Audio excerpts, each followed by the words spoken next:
Welcome, everybody. John Zager. Good morning. It's bright and early today. 7 o'clock here in Colorado. The temperature, 56. It's been raining all night. Yay for the rain. It's cloudy, overcast, pretty heavy to the west. Looks like it's going to keep raining intermittently today. I know we're supposed to have rain for the next few days. I'm loving it. It's a refreshing thing to mid to upper 90s.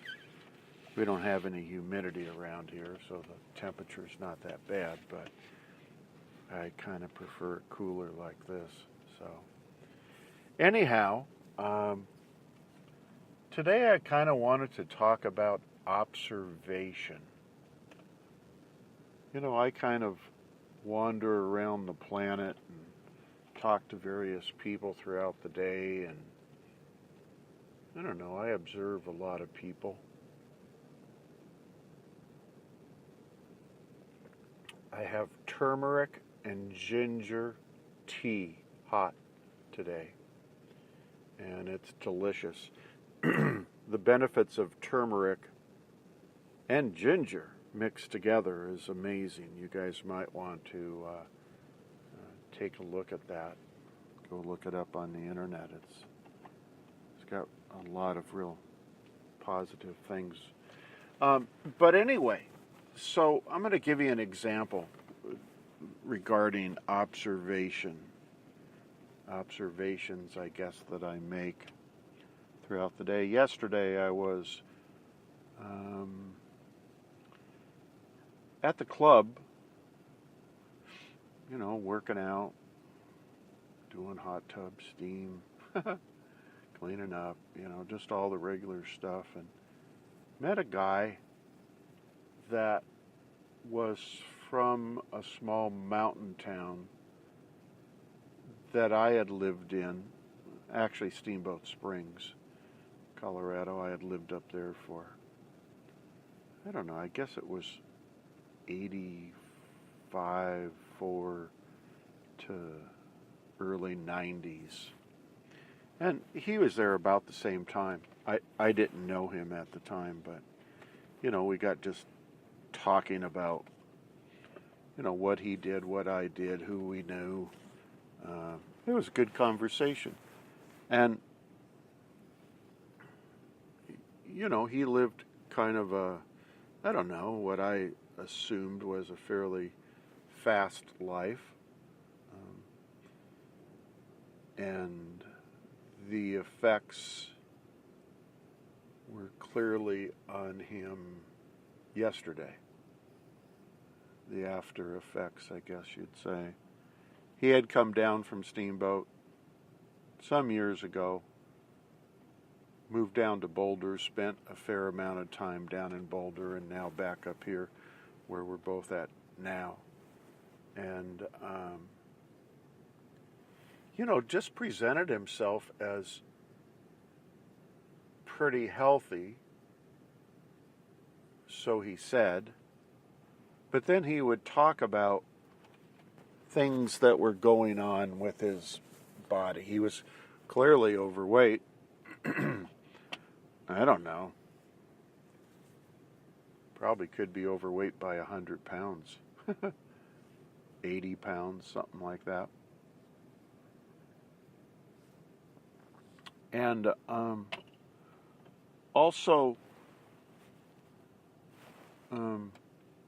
talked about a lot of pain in his shoulder, and had rotator cuff surgery, I guess a few years ago. But he still keeps blowing that shoulder out and has a fair amount of pain in there, and complained about it. And went on to talk about, you know, he drinks daily, and that's probably, not good for him, but he's always drank and doesn't feel like he needs to give that up. We just said won't give it up. I didn't even go down that road. Talked about sugar, just a lot of sugar. And I guess tests, I don't know if he was being truthful, but he's probably at least pre-diabetic. And just other aches and pains, going on with him. And, we got talking with what I do, doing education training around coaching, consultation around, staying pretty healthy and how do you do that? And what's that look like? And how does it affect disease and illness and sickness and diagnosis? And he kind of poo-pooed it. He sort of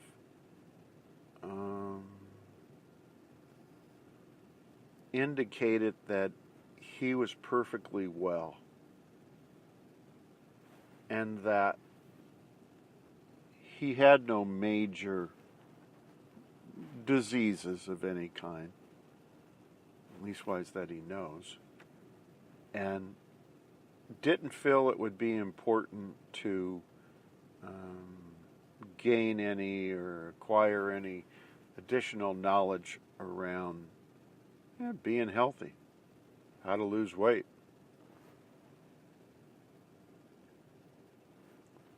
And sort of laughed off the whole idea that, when I get sick, or what he was saying was when I get a disease, then, I'll deal with it. And then at the same moment, he would be saying, but I'm really interested in staying well. Okay. So this is one guy. I believe his age is 61. I'm not sure. But I believe he said 61. And that's not uncommon with what I run into. That's really not uncommon. I seem to find a fair amount of people who are in similar condition and not really wanting to do a whole lot about it, And I think that's kind of interesting. I think that's sort of interesting. I had talked to a young guy. I met with a young kid. He's 20. A couple days ago. Just around, I don't know, putting together a meditation group and whatnot. And, I was commenting to him that people really struggle to get in to counseling or therapy or treatment or groups and that kind of thing. And, in my long history of treating people, they just don't run in the doors and sign up like you would think. And he was kind of offended by it, he has a little core group of people that are into, I'm not sure what they're into, metaphysical sort of stuff, and I don't know what they do. But anyway, he was saying that this little group that he knew of were anxious to get involved in acquiring additional information to, stay well and healthy and disease-free. And that's really cool. I think it's the exception to the rule. I don't think he understood that. He sees the world as it's all like those few people. They're all seeking enlightenment and stuff, and the bottom line is that people just are not seeking enlightenment. Oh God, I tried to cushion my conversation with him and kind of letting him know that life isn't quite like that, and people don't run around, looking for enlightenment. They look for knowledge if it, slaps them in the face. But and I suppose there's those people around higher education that they're probably more interested in the enlightenment than the guy working construction and having a family of 4 or 5. But it's the same thing with this guy. This guy had a different notion, just like this kid had a different notion. And they were both to extremes on opposite sides. And that's kind of what I run into. There's more people than not that don't want to hear about neuroscience. They don't want to hear about psychology and treatment and how you acquire disease and how you get rid of disease and how you stay healthy, and they don't want to hear about it. If it's just a in passing sort of conversation at a party, yeah, it's fine and it's entertaining, and let's go talk about politics now. and of course the other side of the coin is, you visualize that everybody on the planet is seeking enlightenment, and that's the farthest thing from the truth. So I kind of asked myself why there's people like Dr. Joe, and how come he's packing his workshops, like I had been saying to somebody, he's getting 1,500 people over in, I think he was in Berlin, I'm not sure, someplace in Germany maybe, and he had 1,500 and had to turn away some. He is currently down in Cancun, I think the 18th. What's the date today? Looks like the 18th. So this evening he starts another week-long workshop down in Cancun, I believe. And I'm fairly certain he's going to probably have over 1,000 down there. And I know he was turning people away there because, the venues can only hold so many. It's not like, there's these massive places that you can hold a workshop with that many people. And it really ends up being just education and training. When I think in terms of workshop, I think in terms of, the participants interacting in the process. And I'm not quite sure 1,500 people would be able to do that.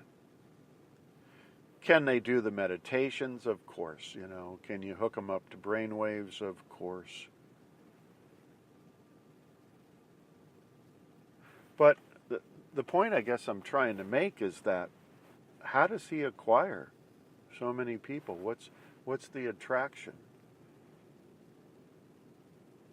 And the attraction is the mysticism, one. The way that he presents neuroscience. His comments around, how do you get disease? You think that and you can acquire disease. How do you get rid of it? You can think that and get rid of it. I mean, he put some pretty bold statements out. And here's the other part. He's getting results right there in front of 1,500 people.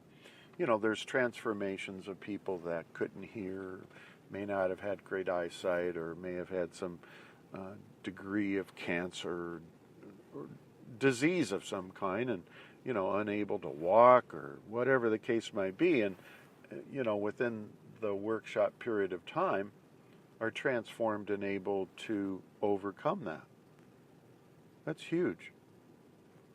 That's like a miracle right in front of your face. Pretty hard for people not to want to go to that. People want to go to something like that. Probably number one, just to see if anybody's going to be transformed. Two, see if they're going to be transformed. Three, just for the mystical experience. Be able to say they saw a miracle. I mean, to acquire education and training and that sort of thing. But again, I guess I see that as kind of a culture of people. He calls it his students, right? His following. There's people that follow different bands. There's people that follow different presenters. And they're into it. And that's great. But the majority of the people out here are not. If you go around and ask, I don't know, 10 or 20 people in a given day, do they know Dr. Joe Dispenza and what does he do? And nobody probably knows.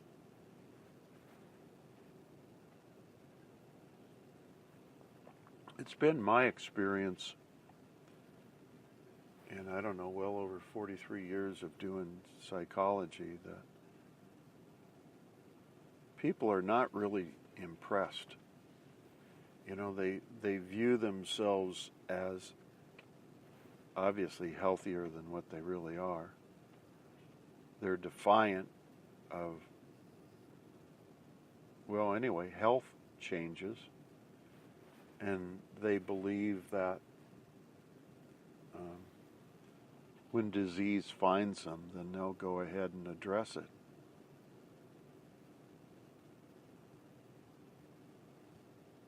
So, what's the takeaway of this whole thing is that we need to enlighten people, educate, train people,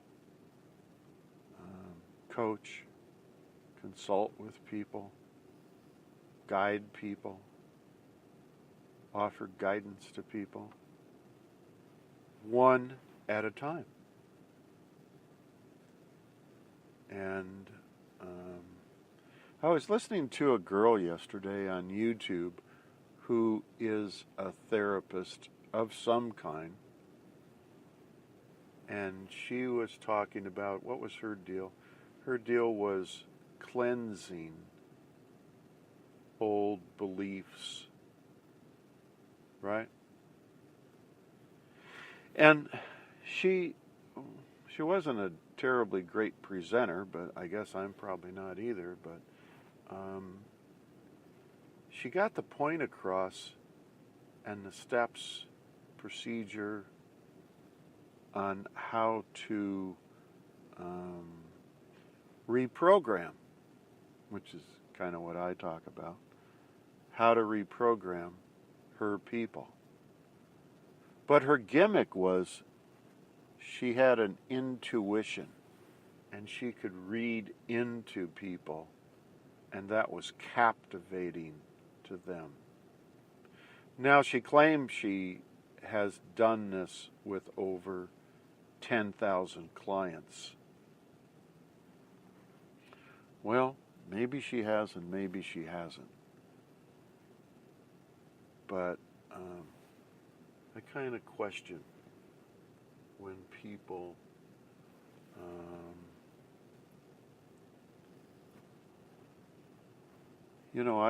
I've been doing this for, I don't know, well over 43 years. I can't imagine how many clients I've seen in that amount of time. I mean, not even including groups.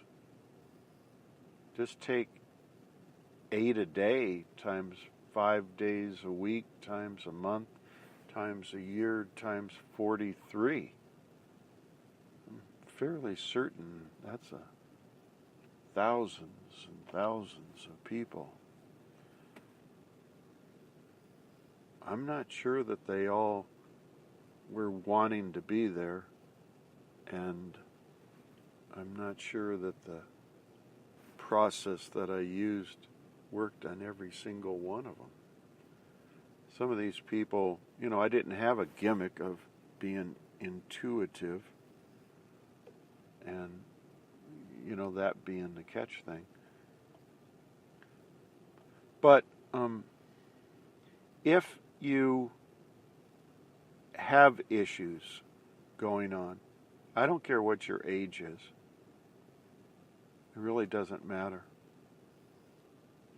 But if you have issues going on, if you have stuff, pain, discomfort, inflammation, soreness, you get sick a lot, you get colds a lot, you get flus a lot, you're in the emergency room, I don't know, once a year or more. You go to the doctor every few months.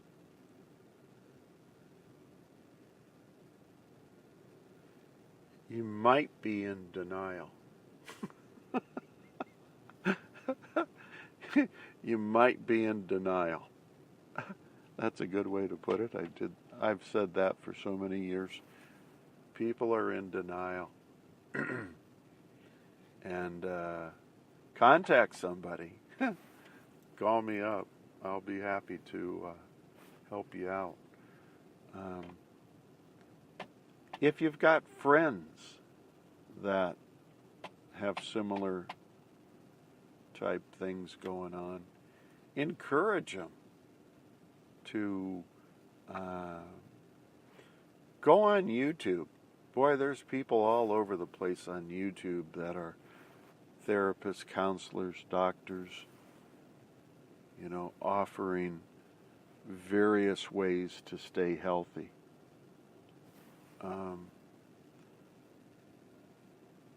What we don't want to do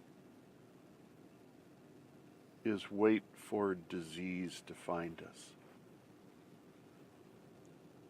And for the most part, everybody has been programmed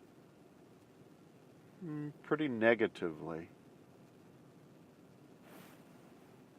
And that's the people on the planet Earth living in the Matrix. And maybe it's time to become a little more creative and seek health. It might be a real positive thing to do. So, a little food for thought today. And I hope you kind of process that the rest of the day. If you have any comments or questions or criticisms, just shoot them my way. It's okay. I don't mind at all. And God bless everybody. Take care of one another, and I look forward to talking to you all again real soon. Thanks. See you. Bye.